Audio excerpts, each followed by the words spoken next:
परम मंगलमय उपस्थित सतगुरुदेव भगवान के चरणों में कोट कोट नमन वंदन प्रणाम। विराजमान सभी भक्तों को बहुत बहुत साधुवाद धन्यवाद। श्रीमद् भागवत जी की पावन सी कथा आज द्वितीय दिवस की पावन सी कथा में हम आप लोग प्रवेश कर रहे हैं। कल की बड़ी सुंदर पावन सी कथा का श्रवण किया। भगवान की कथा हमें आनंद प्रदान करती है। भगवान की कथा सुनने से जीवन की तृष्णा खत्म होती है और जीवन में सतमार्ग की प्राप्ति होती है, क्योंकि भगवान की कथा ही हमें भगवान से प्रेम करना सिखाती है। भागवत की कथा भगवान से प्रेम करना सिखाती है। क्यों? क्योंकि बिन जाने ना होए प्रतीति, बिन प्रतीत होत नहीं प्रीति। जब तक हम भगवान के बारे में जानेंगे नहीं, तब तक प्रेम भगवान से नहीं हो सकता। इसलिए ये भागवत के माध्यम से भगवान कैसे हैं, भगवान का स्वभाव कैसा है, भगवान करते क्या हैं, वो सब हमें भागवत की कथा सिखाती है। एक साधन है भागवत, भगवान तक पहुंचाने का काम करती है। अपने भक्त को भगवान से मिलाने का काम भागवत ही करती है।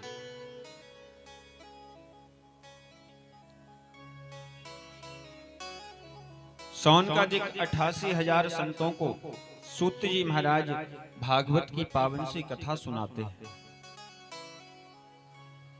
कल बड़ी सुंदर सी कथा हमने श्रवण की।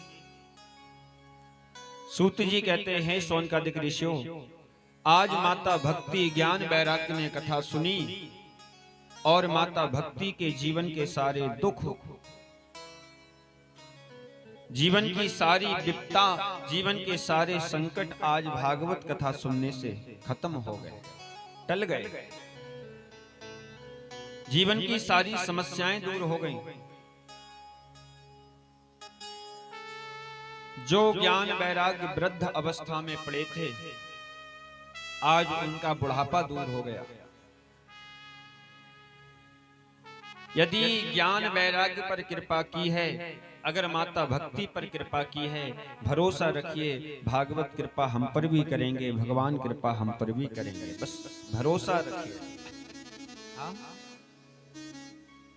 कृपा हम पर भी होगी। जैसे माता भक्ति का कल्याण हुआ, वैसे हमारा भी कल्याण होगा। जीवन में भागवत सब कुछ प्रदान करने वाली कथा है। क्यों? क्योंकि कृष्ण ही भागवत हैं। भागवत और कृष्ण में कोई भेद नहीं, कोई अंतर नहीं है। हाँ, कोई अंतर नहीं है। सौनकादिक ऋषियों ने प्रश्न कर दिया, महाराज, यदि कोई धर्मात्मा व्यक्ति भागवत सुनने से तर जाए तो ये कोई बहुत बड़ी बात नहीं है। कोई अगर धर्मात्मा व्यक्ति कथा सुनकर भगवान के धाम पहुंच जाए तो ये कोई बहुत बड़ी बात नहीं है। पर क्या भागवत सुनने से किसी पापी का कल्याण हुआ है? क्या भागवत सुनने से कोई ऐसा पापी जिनने जीवन भर पाप किया हो और वो भगवान के परम धाम को पहुंच गया हो? नारद जी ने भी इधर प्रश्न किया। नारद जी ने पूछा, महाराज, क्या भागवत सुनने से किसी और अधर्मी व्यक्ति का कल्याण हुआ है?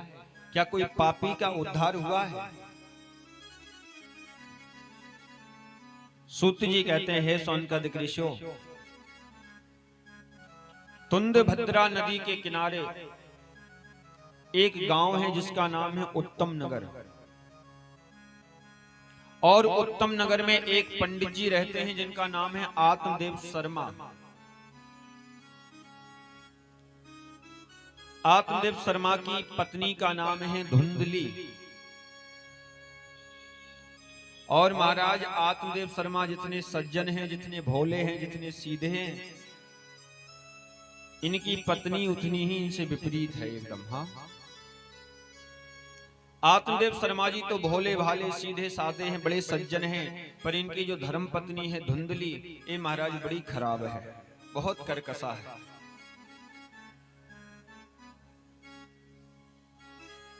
आत्मदेव पंडित जी बहुत सज्जन है, पर महाराज धुंधली बड़ी खराब है। क्यों? क्योंकि धुंधली का मतलब होता है जिसका मन अच्छे काम में ना लगे। हाँ, जिसको हमेशा धुंधला धुंधला ही नजर आए, उसी का नाम धुंधली। जिसका मन हमेशा लड़ाई में, बुराई में, संसार के विकारों में लगा रहे, उसी का नाम धुंधली है। और महाराज धुंधली की जो दिनचर्या है वो बड़ी खराब है। हाँ, गर्मी के महीने में 15 दिन में एक दिन स्नान करती है, एक दिन नहाने जाती है। 15 दिन जब बीत जाते हैं, और जिस बर्तन में धुंधली एक दिन भोजन बनाती है, फिर उस बर्तन को धोती नहीं है, 2-4 दिन उसी बर्तन में बना बना के खाती रहती है। और जब तक मोहल्ले में किसी से लड़ाई नहीं हो जाती, पूरे दिन में 1-2 बार झगड़ा नहीं हो जाता, जब तक उसके पेट का भोजन हजम नहीं होता। ऐसी दिनचर्या धुंधली ने बना रखी है। और ये महाराज केवल धुंधली या धुंधकारी की कथा नहीं, हमारे आपके जीवन की कथा है, ये हमारी आपकी कथा है। आत्मदेव जी मन से बड़े दुखी रहते हैं। भगवान का दिया हुआ सब कुछ है घर में, धन है, दौलत है, नाम है, इज्जत है, शोहरत है, बस एक ही कमी है परिवार में कि भगवान ने कोई संतान नहीं दी। हाँ, इसलिए आत्मदेव शर्मा जी मन से दुखी रहते हैं। भगवान ने सब कुछ दिया पर कोई संतान नहीं दी, इसलिए आत्मदेव पंडित जी दुखी रहते हैं मन से। गांव के लोग ताहने मारते, निर्वंशी है, इसकी शकल देखने से पूरा दिन बेकार हो जाता है। जब ऐसी बात आत्मदेव जी सुनते हैं तो मन में बड़ा कष्ट होता है, बहुत दुख होता है।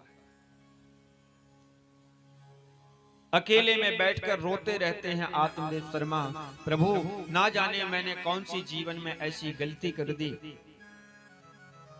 सब कुछ दिया आपने, बस एक छोटी सी कमी है कि आज मेरे पास कोई संतान नहीं है। हाँ,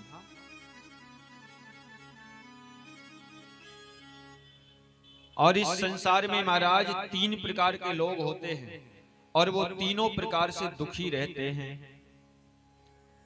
कि कोई तन दुखी, कोई मन दुखी, कोई धन बिन रहत उदास, और थोड़े थोड़े सब दुखी, सुखी राम के दास। कोई तन दुखी, कोई मन दुखी, कोई धन बिन रहत उदास, थोड़े थोड़े सब दुखी, सुखी राम के दास।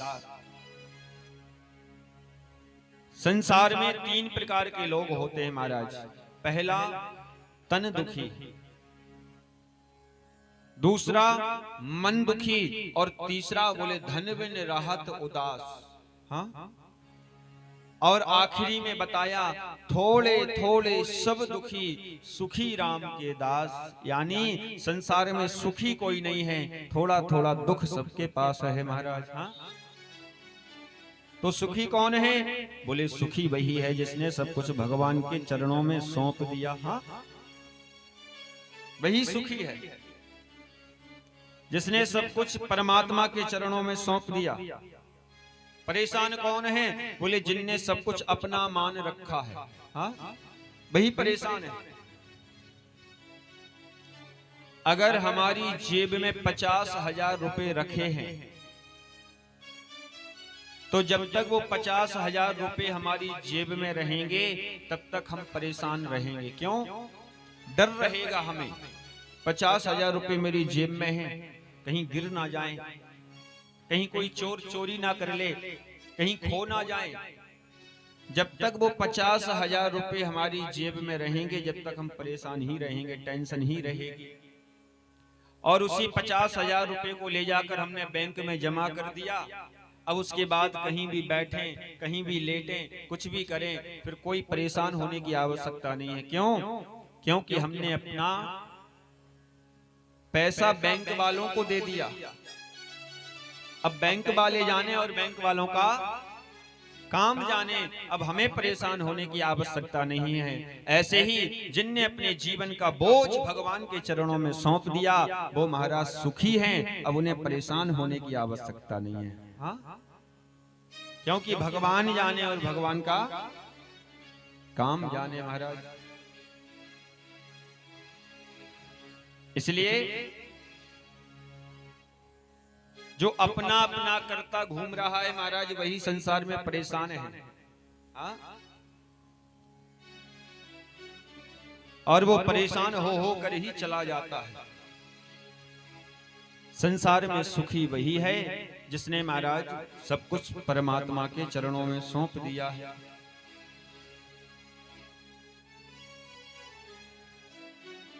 कोई तन दुखी, कोई मन दुखी, कोई धन बिन रहत उदास, थोड़े थोड़े सब दुखी, सुखी राम के दास। जिसके पास महाराज धन है तो वो शरीर से परेशान है, कोई शरीर से अच्छा है तो उसके पास संतान नहीं है, और जिसके पास संतान है उसके पास धन नहीं है। ये तीन प्रकार के लोग हैं। आत्मदेव पंडित जी बड़े परेशान हैं महाराज। बैठे बैठे एक दिन मन में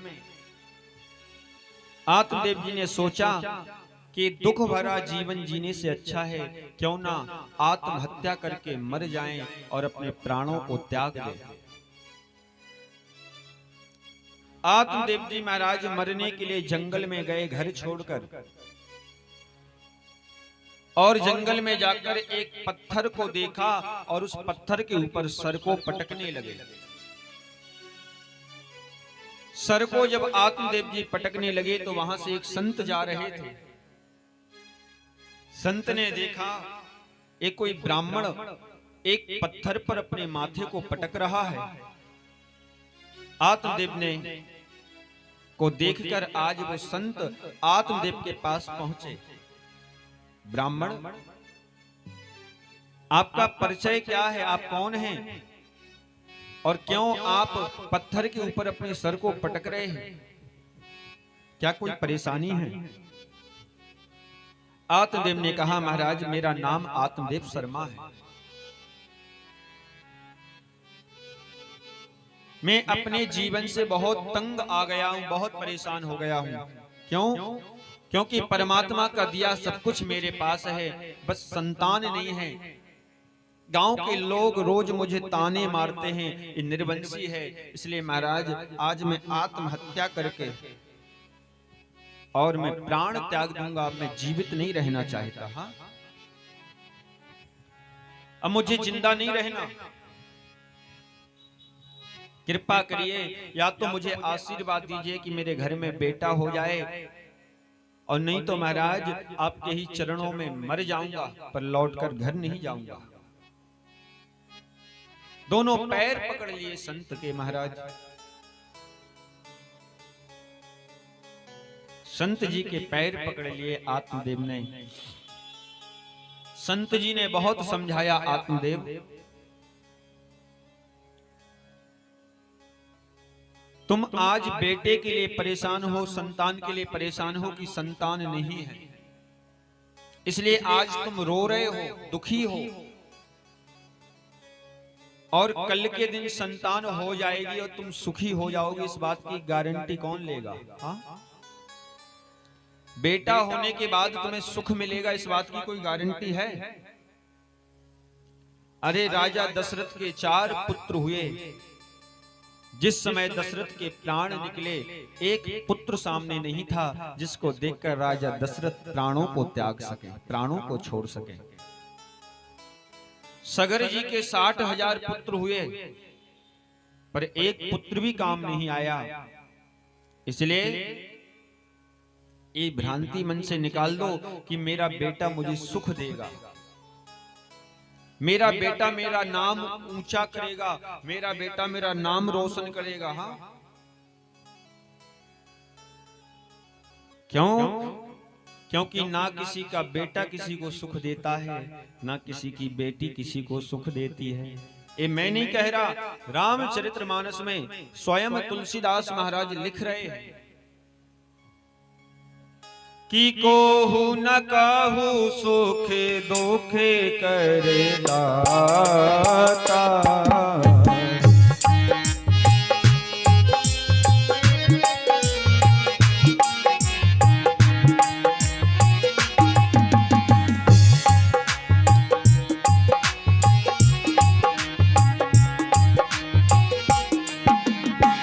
कोहु न काहू सुख दुख करे दाता, निज कृत कर्म भोग सब भाता।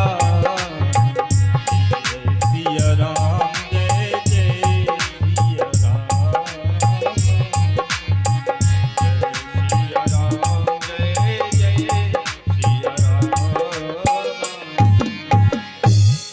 जय सिया राम जय जय सिया राम, जय सिया राम जय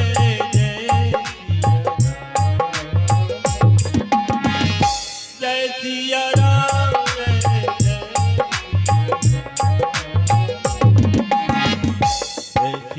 जय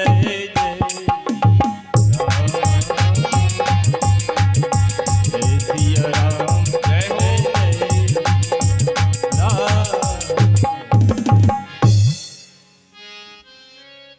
कोहु ना काहू सुख दुख कर दाता, निज कृत कर्म भोग सब भ्राता। ना तो किसी का बेटा सुख दे रहा है, ना किसी की बेटी किसी को सुख दे रही है। खाली हमारे आपके मन में भ्रांति हो गई। हाँ, मेरा बेटा मुझे सुख देगा, मेरी बेटी सुख देगी। अरे भैया, सुख और दुख तो मनुष्य को अपने कर्मों के हिसाब से ही भोगने पड़ते हैं। आपके कर्म कैसे हैं, आपके कर्मों के द्वारा ही आपको सुख और दुख की प्राप्ति होगी। ना किसी का बेटा किसी को सुख देता है, ना बेटी सुख देती है। सुख तो आपको आपके कर्म देते हैं। आपके कर्म कैसे हैं? हाँ, आत्मदेव जी को बहुत समझाया। संत जी ने कहा, आत्मदेव, एक मनुष्य का जीवन बार बार नहीं मिलता। यदि मनुष्य का जीवन मिला है और मनुष्य का जीवन मिलने के बाद भी यदि तुम माया के चक्कर में, परिवार के चक्कर में, संतान के चक्कर में यदि तुमने इस शरीर को बिगाड़ दिया, इस जीवन को बिगाड़ दिया, तो फिर ये मनुष्य का शरीर मिलना मुश्किल है। हाँ, आत्मदेव जी को एक फल संत ने अपनी झोली से निकाला, दिया। इस फल को ले जाकर अपनी पत्नी को खिला देना, घर में संतान हो जाएगी, मेरा आशीर्वाद है। आत्मदेव शर्मा जी आए, ले जाकर वो फल अपनी पत्नी धुंधली को दिया। महाराज, इस फल को खा लेना, घर में पुत्र हो जाएगा। धुंधली को फल देकर आत्मदेव जी चले गए, पर धुंधली ने वो फल नहीं खाया। क्यों? क्योंकि धुंधली को भरोसा नहीं था। धुंधली की बहन एक बैठने के लिए आई, एक मुंह बोली बहन है धुंधली की। धुंधली ने पूछा, बहन, क्या फल खाने से बेटा होता है? मेरे पति जंगल में गए और जंगल से फल लेकर आए हैं कि खाए पहने ढोंग से जोगी और अवधूत, अरी बहन कबहू फलन से होते न देखे हे पूत। बहन मैंने कभी नहीं सुना कि फल खाने से बेटा होता है। एक काम कर, तेरे पति जो फल लेकर आए हैं उस फल को तू गाय को खिला दे, और बेटा होना होगा तो गाय को भी हो जाएगा, तो तेरे फल की परीक्षा भी हो जाएगी। और तू चिंता मत कर, मेरे गर्भ में जो बेटा पल रहा है, जो संतान पल रही है, इसका जब जन्म होगा तो ले आके मैं तुझे दे दूंगी, इसके बदले में तू मुझे पैसा दे देना। तेरा भी काम हो जाएगा और मेरा भी काम हो जाएगा। हाँ, तेरा भी काम मेरा भी काम हो जाएगा। आज महाराज धुंधली ने उस फल को नहीं खाया और फल ले जाकर घर में जो गाय बंधी थी गौ माता को खिला दिया। झूठा नाटक करने लगी धुंधली गर्भवती बनने का। कुछ समय बीता और कुछ समय बीतने के बाद धुंधली की बहन के यहाँ एक बेटा हुआ। धुंधली की बहन ने ले जाकर उस बेटे को धुंधली को दे दिया। धुंधली को दे दिया रात के अंधेरे में। अब तो महाराज सवेरा हुआ तो धुंधली ने शोर मचा दिया, मेरे यहाँ बेटा हुआ है। आत्मदेव जी को पता चला बेटा हुआ, दौड़े दौड़े आए आत्मदेव जी, देखकर बड़े प्रसन्न हुए। हाँ, संत की कृपा हो गई जीवन में, आज मेरे घर में भी संतान हो गई, मैं भी आज पिता बन गया। कुछ दिन बीते महाराज, कुछ दिन बीतने के बाद जिस गाय को फल खिलाया था, वो फल जिस गाय को खिलाया था, आज उस गाय ने भी एक सुंदर से बालक को जन्म दिया। सुंदर से बालक को जन्म दिया गाय ने। पूरा शरीर आदमी के जैसा है, बस केवल जो कान है वो गाय के जैसे हैं, लंबे लंबे। हाँ,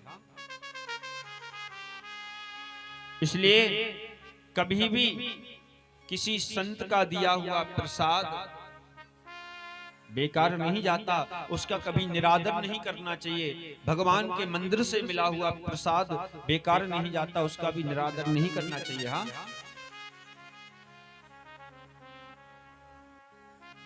आज आत्मदेव जी बहुत प्रसन्न हो गए। कहा मैं एक बेटे के लिए रो रहा था, आज भगवान ने दिए तो दो दो बेटे घर में दे दिए, आज तो गाय भी बेटा देने लगी। हाँ, गाय को भी बेटा हो गया। आज आत्मदेव जी ने नामकरण संस्कार किया है महाराज। गाय के उदर से जन्म लिया है, इसलिए इसका नाम गोकर्ण होगा। दूसरे बेटे का नाम धुंधली ने कहा महाराज मैं रखूंगी। हाँ, क्योंकि मैं मां हूं। एक बेटे का नाम आपने रख दिया, एक बेटे का नाम मैं रखूंगी। एक बेटे का नाम है गोकर्ण, दूसरे बेटे का नाम मैं रखूंगी। क्या नाम रखोगी? बोले मां का नाम है धुंधली, आज से मेरे बेटे का नाम होगा धुंधकारी। तथा नामे तथा गुणे। मां का नाम धुंधली और बेटे का नाम धुंधकारी। और कहते हैं जैसे नाम होता है वैसे लक्षण भी आने लगते हैं। हाँ, तथा नामे तथा गुणे। इसलिए बच्चों के नाम भी सोच समझ के रखना चाहिए। हाँ, पहले बच्चों का जन्म होता था, पंडित जी को घर में बुलाकर पंचांग देखकर नामकरण संस्कार करवाया जाता था। हाँ, बहुत विधि विधान के साथ नामकरण संस्कार होता था। अब आजकल तो महाराज सब खत्म है कहानी। हाँ, अब तो जो अच्छा लगे आलू टमाटर गोभी बैगन चाय जो है कुछ भी रख दो। अब आजकल की माताएं तो इतनी होशियार हो गई, उन्हें पंडित जी की आवश्यकता नहीं है। टीवी देख लेती हैं वो, हाँ, सीरियल में से नाम याद कर लेती, बेटे का क्या रखेंगे, बेटी का क्या रखेंगे।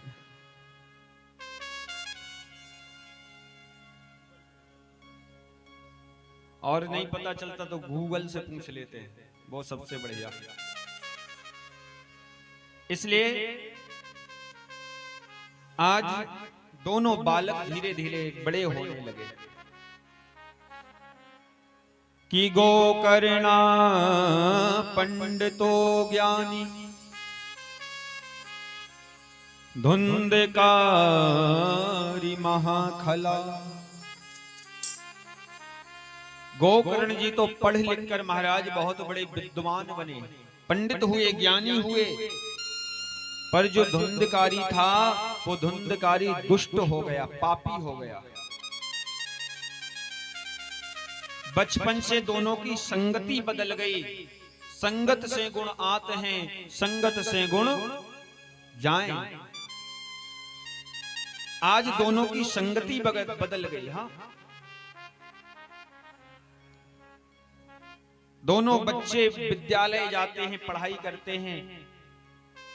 धुंधकारी गलत लोगों के साथ बैठने लगा, गलत आदतें आ गई। गोकर्ण जी अच्छे लोगों में जाते हैं, मंदिर जाते हैं, कथा में जाते, सत्संग में जाते, कथा सुनते। इसलिए धुंधकारी ने गलत संगत की, गलत असर आने लगा, और गोकर्ण ने अच्छी संगत की, अच्छा असर आने लगा। हाँ, गोकर्ण जी कथा सुनने जाते हैं, मंदिर जाते हैं, और जो धुंधकारी है महाराज, वो देखता है कि पत्ते कहां खेल रहे हैं, पत्तों वालों को तलाशता है। वो चिलम वाले कहां मिलेंगे। धीरे धीरे धुंधकारी नशा करना सीख गया, भांग का गोला खाने लगा, चिलम खींचने लगा महाराज।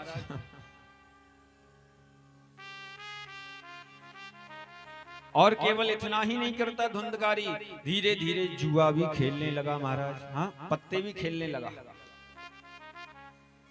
जुआ भी खेलने लगा। धीरे धीरे मदरा पान करने लगा। धीरे धीरे महाराज सारे अवगुण धुंधकारी के अंदर आ गए,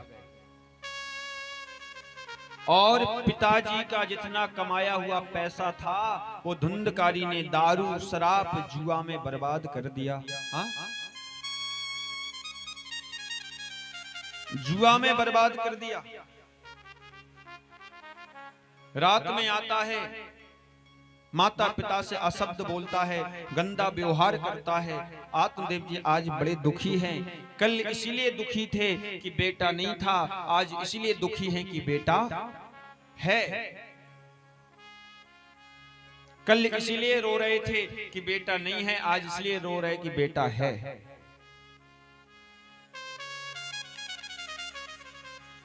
धुंधकारी ने कमाया हुआ पिताजी का सारा पैसा दारू, शराब, गुटखा, बीड़ी, तमाकू में बर्बाद कर दिया। हाँ,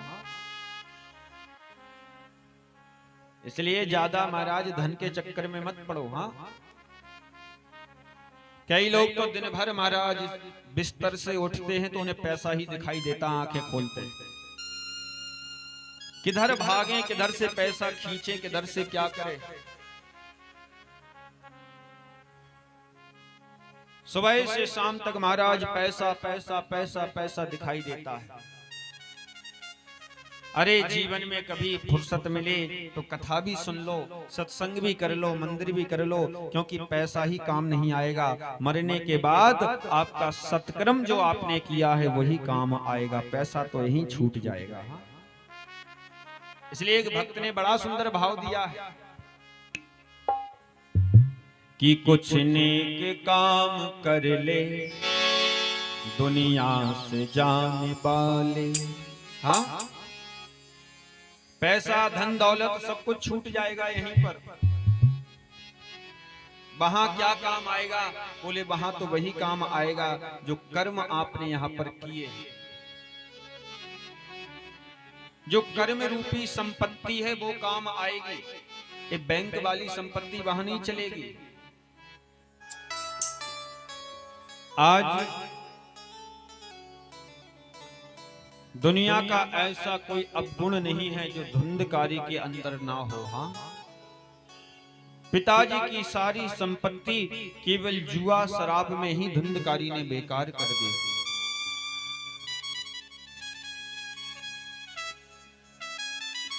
पूत कपूत तो का धन संचय और पूत सपूत तो का धन संचय। अगर बेटा आपका लायक है तो आपको जोड़ने की आवश्यकता नहीं है, आपको बैंक बैलेंस करने की आवश्यकता नहीं है। क्यों? क्योंकि बेटा यदि लायक है तो वो अपनी मेहनत से सब कुछ कर लेगा, और बेटा अगर नालायक निकल गया तो कितना भी कमा के रख देना वो सब बर्बाद कर देगा। हाँ, सब ठिकाने लगा देगा। यानी बेटा अच्छा है तो भी मत जोड़ो, और बेटा नालायक है, खराब है तो भी मत जोड़ो। पर कई लोग महाराज दिन रात बैंक बैलेंस के ही चक्कर में लगे हैं। उन्हें नींद भी नहीं आती कब मेरी बैंक भर जाए, कैसे करके मैं अपनी बैंक को भरूं। दिन रात केवल बैंक भरने का सपना। एक गांव में एक सेठ जी रहते थे। बहुत पैसा था सेठ जी के पास। सेठ जी ने अपने मुंशी को बुलाया, मुनीम को बुलाया। मुनीम से पूछा जरा हिसाब लगाओ, जोड़ो कि मेरे पास संपत्ति कितनी है, कितना पैसा मेरे पास है। तो मुनीम जी ने हिसाब लगाया, और मुनीम जी ने हिसाब लगा के बताया,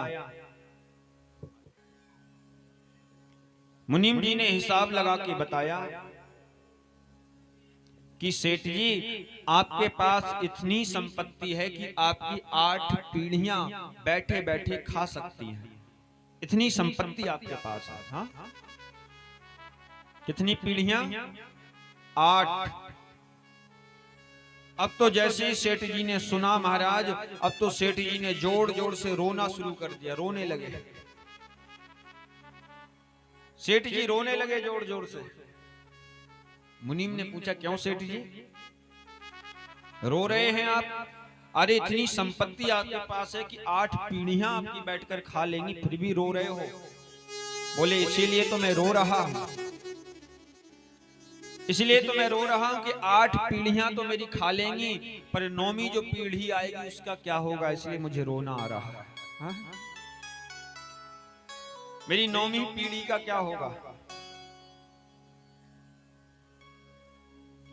कहने का मतलब जीवन में कुछ परोपकार भी कर लें, जीवन में कुछ दान धर्म भी कर लें। क्यों? क्योंकि जीवन का कोई पता नहीं महाराज, कब संसार छोड़ के हमें जाना पड़े। कुछ इस लोक के लिए कर लें और कुछ परलोक के लिए कर लें, जिससे लोक भी सुधर जाए और परलोक भी सुधर जाए। हाँ, हमारा लोक भी सुधर जाए, परलोक भी सुधर जाए। आज महाराज धुंधकारी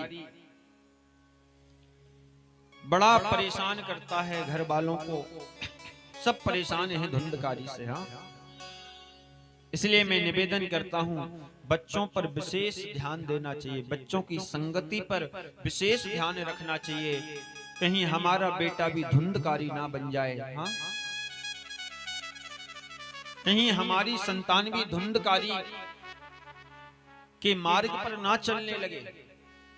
और ये धुंधकारी की कथा नहीं, हमारी आपकी कथा है। हाँ, कितने सारे बच्चे आज ऐसे हैं जिन बच्चों से माता पिता दुखी रहते हैं।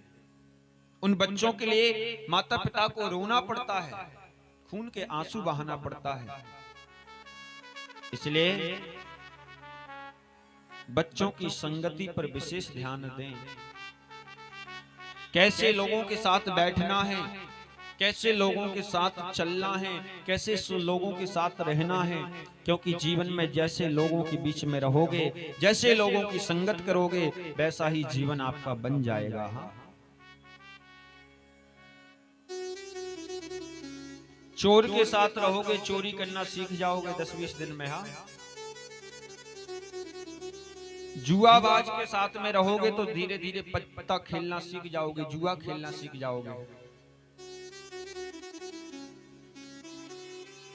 चोर उचक्के के साथ में रहोगे तो चोरी करना सीख जाओगे, और किसी भक्त के साथ में रहोगे तो भगवान की भक्ति करना सीख जाओगे। हाँ, यानी जीवन में जैसा आचरण करेंगे, जैसी संगति करेंगे, वैसा आचरण बन जाएगा हमारा आपका। आज धीरे धीरे हमारा समाज, हमारे बच्चे पूजा पाठ सत्कर्म से एकदम दूर होते जा रहे हैं। महाराज क्या करें, कथा समझ में नहीं आती, और कथा सुनने से होता क्या है भैया? कथा सुनने से वो होता है, कथा सुनने से वो मिलता है जो बड़ी बड़ी डिग्रियां करने से नहीं मिलता। हाँ, यदि हमने बड़ी डिग्री कर ली, ज्यादा पढ़ाई कर ली, तो केवल रोटी ही मिल सकती है, रोटी ही वो डिग्री हमें दे सकती है। पर कथा तो हमें बहुत कुछ देती है महाराज। हाँ, हम किसी को रोटी खिला सकें, ये शिक्षा हमें कथा से मिलती है। हम किसी की रोटी ना छीने, एक कथा से ही शिक्षा मिलती है। हम सत्य मार्ग पर चलें, ये शिक्षा भी हमें कथा से ही मिलती है। कथा जीवन में बहुत कुछ देती है, बहुत बदलाव करती है। इसलिए मैं तो हर युवा बहन भाई से प्रार्थना करूंगा, थोड़ा बहुत समय निकाल के कथा अवश्य सुनना चाहिए, क्योंकि एक कथा आपके जीवन को बदल देगी। एक कथा आपको सतमार्ग दिखाने का काम करेगी। हाँ, जीवन में यदि आगे बढ़ना है, जीवन में सफल होना है, कथा सुनना शुरू कर दीजिए महाराज। एक कथा ही आपके जीवन में आपको आगे लेकर जाएगी, एक कथा ही आपको अपने जीवन में सक्सेस बना देगी। हाँ, कामयाब कर देगी। सूत जी कहते हैं, सोनकादिक ऋषियों, भगवान की कथा सब कुछ प्रदान करने वाली है, सब कुछ देने वाली है। बस श्रद्धा और विश्वास से सुनने की आवश्यकता है। भागवत सुनने से सब कुछ मिलता है। गोविंद समस्त इच्छाओं को पूर्ण करते हैं। इसलिए कभी भी मौका मिले, कहीं भी सत्संग हो, कथा हो, इस संसार के काम तो बाद में भी हो जाएंगे, पर कथा सत्संग बार बार नहीं मिलता जीवन में। ऐसे समय को बिल्कुल नहीं छोड़ना चाहिए। हाँ, कई लोग सोचते हैं महाराज 7 दिन कथा हो रही, आज नहीं, अब कल जाके सुन लेंगे, अब कल नहीं परसों चलेंगे। हाँ, अरे भैया कल की बात कर रहे हो, एक पल का ठिकाना नहीं है। कल किसने देखा, कल हो ना हो कोई पता नहीं। इसलिए जो करना है वो आज से करो, अभी से करो, इसी वक्त से करो। हाँ, इसी समय से करना चाहिए हमें। और अच्छे काम को कल पर मत छोड़ो, क्योंकि कल किसी ने नहीं देखा कल होगा कि नहीं होगा। अच्छा काम तो आज से ही करो। हाँ, अभी कई लोग तो महाराज गांव के लोग सोचने में ही पड़े होंगे कि जाएं कि ना जाएं। अब आज जाएं कि कल जाएं, कल जाएं कि परसों जाएं। आधे गांव के लोग तो अभी सोच में ही पड़े होंगे, वो जाएं कि ना जाएं कथा सुनने, जाएं तो कितने बजे जाएं, कितने बजे लौट के आएं।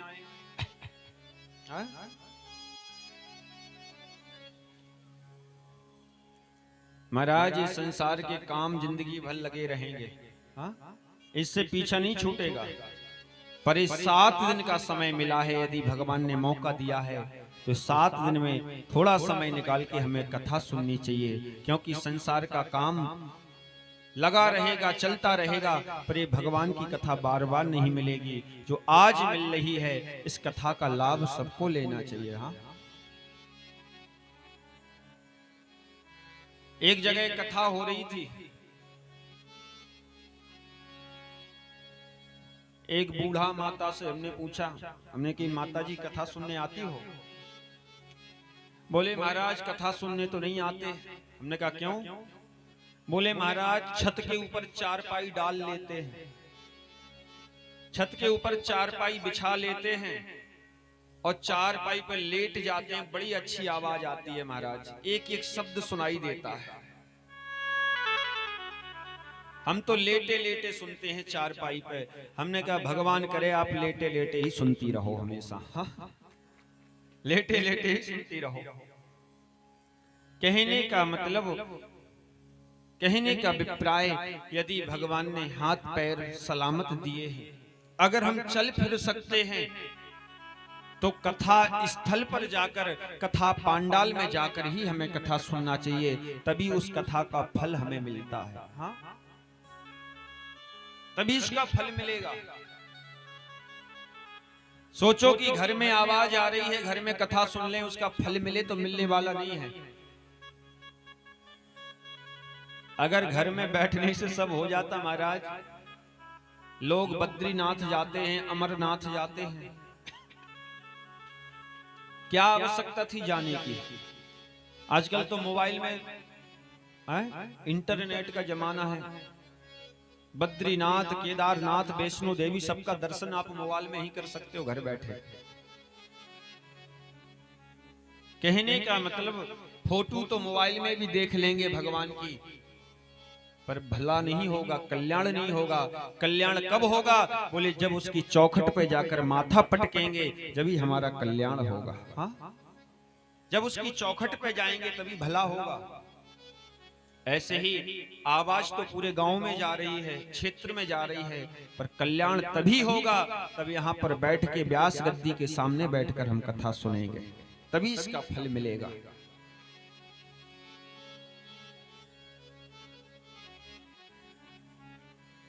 आज आत्मदेव पंडित जी रो रहे हैं बैठकर, भगवान ने बेटा दिया और वो भी ऐसा पापी बेटा मिला मुझे, जीवन नरक हो गया। गोकर्ण जी ने समझाया, पिताजी अभी भी आप पुत्र मोह में पड़े हैं।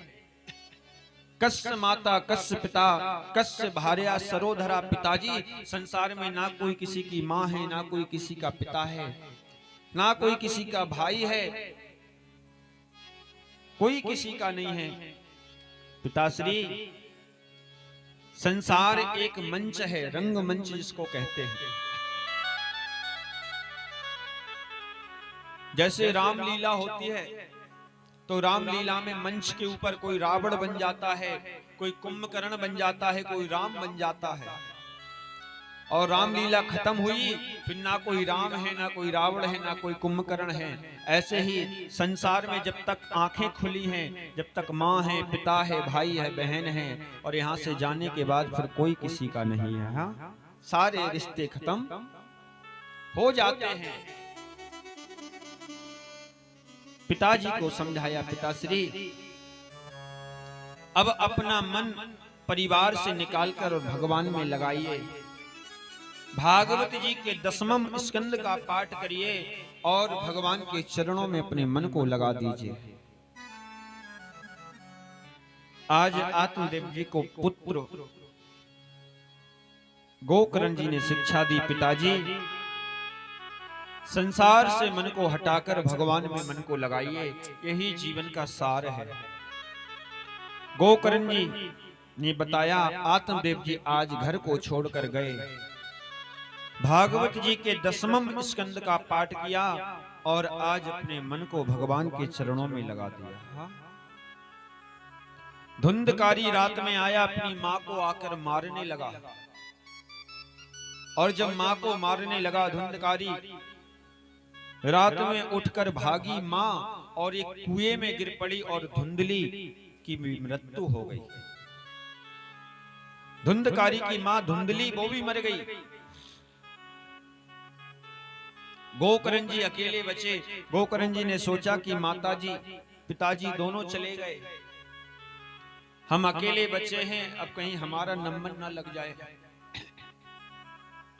क्योंकि दुष्ट आदमी का कोई भरोसा नहीं होता, वो कब क्या कर दे। गोकर्ण ने कहा, भैया धुंधकारी चतुर्मास करने के लिए मैं तीर्थ यात्रा पर जा रहा हूं। आज गोकर्ण जी तीर्थ यात्रा करने चले गए। धुंधकारी घर में अकेला था।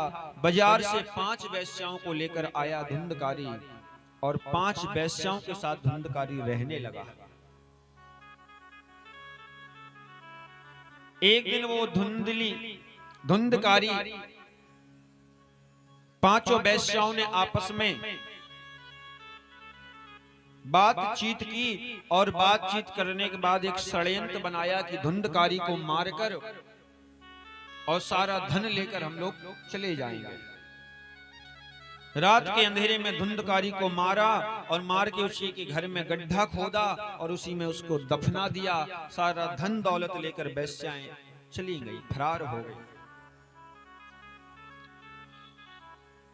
गोकर्ण जी को स्वप्न आया कि मेरे भाई की मृत्यु हो गई, मर गया मेरा भाई।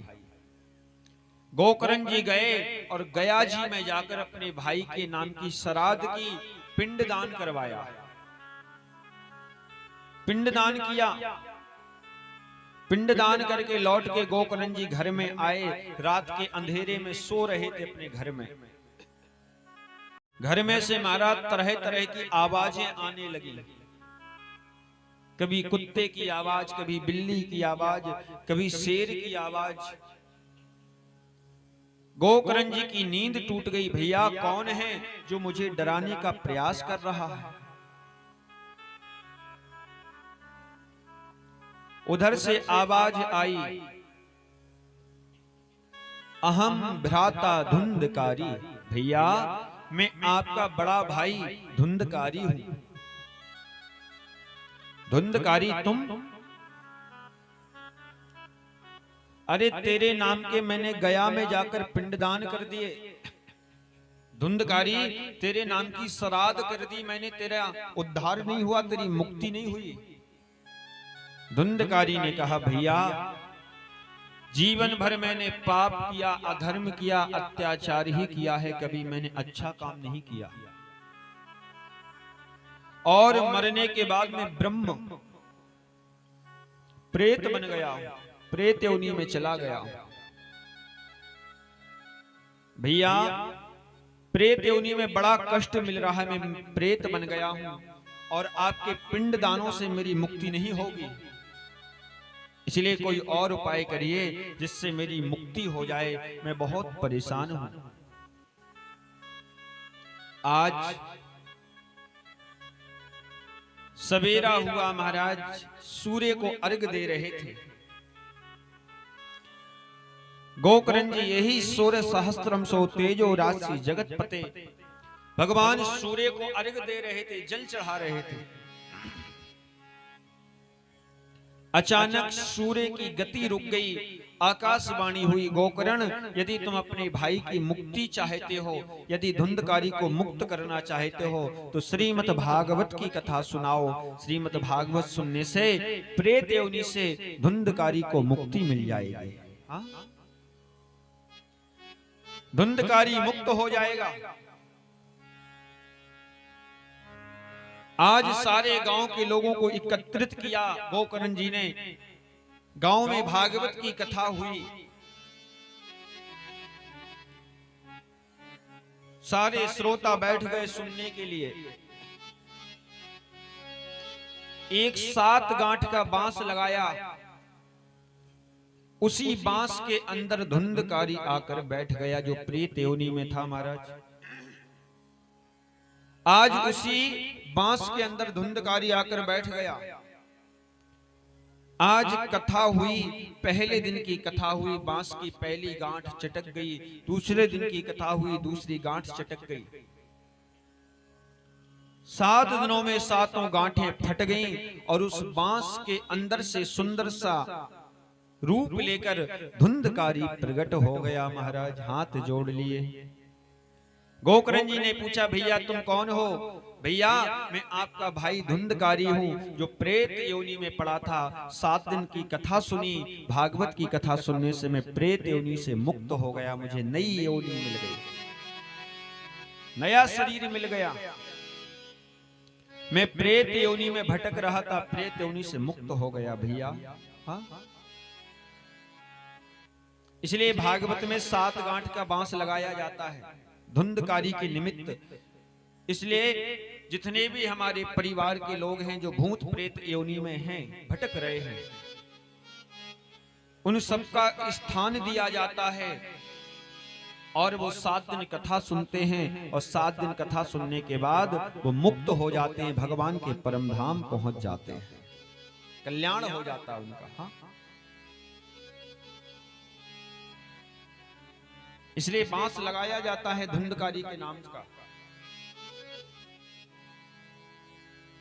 आज धुंधकारी का कल्याण हुआ। धन्य है भैया आपकी एक कथा कि धन्यम भाग्यवती ही वार्ता कि प्रेत पीड़ा निवारणी। धन्य है भैया ये भागवत की कथा, जिसको सुनने से भूत प्रेतों की भी मुक्ति हो जाती है, भूत प्रेतों के कष्टों को भी ये हर लेती है, ऐसी कथा है।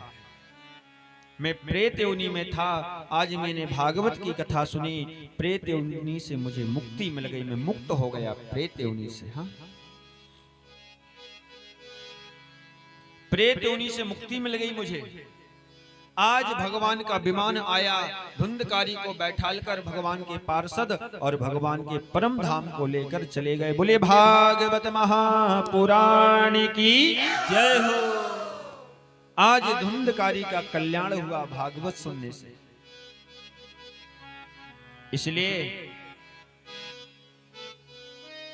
हमें भागवत कथा सुनना चाहिए। हाँ, यदि भगवान ने हमें सक्षम बनाया है तो एक बार अपने घर में हमें भागवत अवश्य करवानी चाहिए, अपने पितरों के, अपने पूर्वजों के कल्याण के लिए। जो हमारे पूर्वज इधर उधर भटक रहे हैं, परेशान हैं, उनके नाम से भागवत यदि हम करवाएंगे, उनके नाम से भागवत सुनेंगे तो उन सब की मुक्ति हो जाएगी, वो सब मुक्त हो जाएंगे। और जब हमारे पितृ मुक्त हो जाएंगे तो हमारे जीवन में ऐश्वर्य, संपत्ति, सुख अपने आप आने लगेगा। हाँ, क्योंकि सबसे बड़ा दोष होता है जीवन में पितृदोष। हम लोग पंडित जी के पास जाते हैं, पंडित जी से पूछते, पंडित जी बहुत परेशान हैं, तो पंडित जी कहते हैं भैया आपकी कुंडली में पितृदोष है। हाँ, ये पितृदोष का मतलब क्या है? बोले हमारे जो पितृ हैं, पूर्वज हैं, दादा दादी बाबा जो मरकर चले गए, उनकी आत्मा अभी भटक रही है, वो दर दर की ठोकर खा रहे हैं, उन्हें कष्ट मिल रहा है। और जब तक वो हमारे पूर्वज भटकते रहेंगे, जब तक वो दुखी रहेंगे, जब तक हमारे जीवन में सुख नहीं आएगा। हाँ, जब तक हमारे जीवन में सुख नहीं आ सकता, याद रखना। जब तक हमारे पितरों की मुक्ति नहीं होगी, जब तक हमारे पूर्वज, हमारे पितृ भटकते रहेंगे, जब तक हमारे जीवन में भी अशांति ही बनी रहेगी। हाँ? हमारे जीवन में भी अशांति रहेगी। इसलिए पितरों के निमित्त हमें अवश्य कथा सुनना चाहिए। और यदि हम कथा नहीं करवा सकते, इतना सामर्थ्य नहीं है, तो जहां भी कथा हो, जहां भी कथा हो, जाकर वहां अपने पितरों के नाम से जो बन सके कुछ दान करना चाहिए, दान धर्म कर देना चाहिए, जिससे हमारे पितरों को उसका फल मिले और उसकी मुक्ति हो जाए, वो परम धाम को चले जाए। हाँ, पूर्वजों के नाम से दान धर्म करना चाहिए, जिनसे उनकी योनि सुधर जाए महाराज। हाँ, और मैं तो कहता हूं कि जितना जो कुछ करना है अपने जिंदा में ही करके चले जाओ। हाँ, जब तक आंखें खुली हैं। बच्चों के सहारे छोड़ के मत जाओ कि हमारे मरने के बाद हमारे बच्चे कुछ करेंगे हमारे लिए। हाँ, अब आजकल के बच्चे तो महाराज इतने एडवांस होते जा रहे हैं, पानी देने की छोड़ दीजिए, आजकल के बच्चे तो 13वीं भी नहीं करेंगे मरने के बाद। हाँ, आपकी हड्डियों को वो गंगा जी में भी नहीं ले जाएंगे, इधर ही कहीं नाला में फेंक देंगे किसी में। इसलिए मैं तो कहता हूं बच्चों के सहारे कुछ छोड़कर मत जाओ। जितना दान करना है, धर्म करना है, भंडारा करना है, पूजा करना है, जिंदा में ही कर लो, क्योंकि आपके मरने के बाद पता नहीं आपके बच्चों ने आपके लिए कुछ किया नहीं किया। इसलिए अपनी जिंदा में ही सब कुछ करके चले जाओ। हाँ, सब कुछ कर लो, क्योंकि जिस परिवार को अपना अपना कर रहे हो महाराज, ये 2-4 दिन रोएगा धोएगा, उसके बाद सब भूल जाते हैं। हाँ? सब भूल जाते हैं, कोई किसी का नहीं है संसार में। यही सत्य है, यही सत्य है। ये संसार महाराज स्वार्थ से चलता है। पूज्य हमारे महाराज श्री एक बड़ा सुंदर भजन गाया करते थे। कुछ पंक्तियां उनने गाई हैं, अपने जीवन की सच्चाई, जो मनुष्य के जीवन की सच्चाई को उनने इन्हीं दोनों पंक्तियों में घोल दिया है। कोई किसी का नहीं है महाराज, ये संसार स्वार्थ का है। हाँ? अरे देख लिया संसार हमने, देख लिया सब स्वार्थ के यार हमने देख लिया।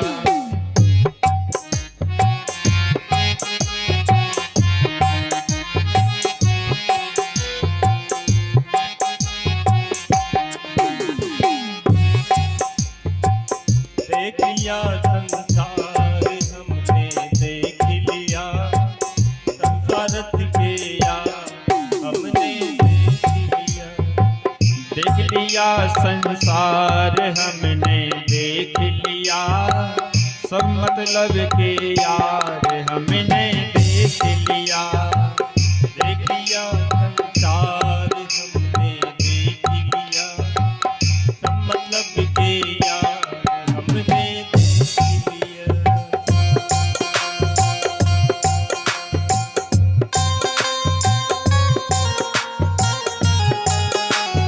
जय हो।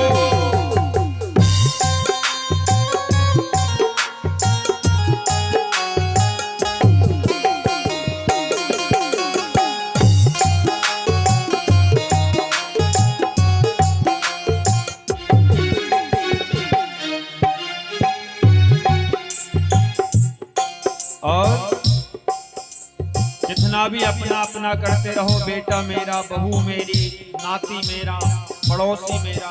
हाँ? जय हो। पर कोई किसी का नहीं है।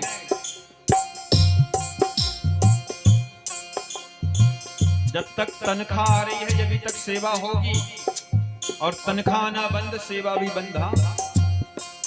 पेंशन मिल रही है तभी तक सेवा है घर में, और पेंशन अगर बंद हो गई तो सेवा भी बंद कर देंगे, कोई नहीं करेगा। कब तक होगी सेवा? तन निरोग धन जेब में जब तक मन से सेवा करेंगे तब तक, मन से सेवा करेंगे तब तक, मन से सेवा करेंगे तब तक, मन से सेवा करेंगे तब तक। कब तक सेवा होगी? तन निरोग, जब तक आपके शरीर में कोई बीमारी नहीं है, जब तक खूब सेवा होगी। तन निरोग होना चाहिए। और जेब में पैसा, जेब में पैसा जब तक रहेगा, तन निरोग धन जेब में जब तक खूब सेवा होगी महाराज। हाँ? तन निरोग धन जेब में जब तक, मन से सेवा करेंगे तब तक, मन से सेवा करेंगे तब तक, मन से सेवा करेंगे तब तक। और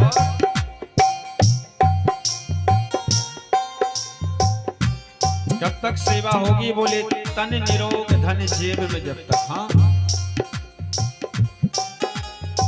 मानेगा परिवार हमने देख लिया, मानेगा परिवार हमने देख लिया।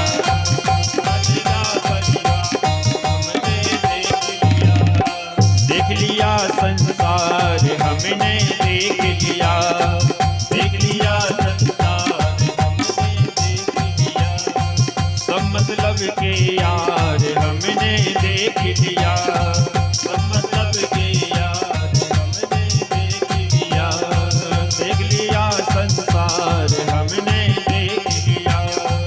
देख लिया संसार हमने देख लिया। बोली वृंदावन बिहारी लाल की जय हो, भागवत महापुराण की जय हो।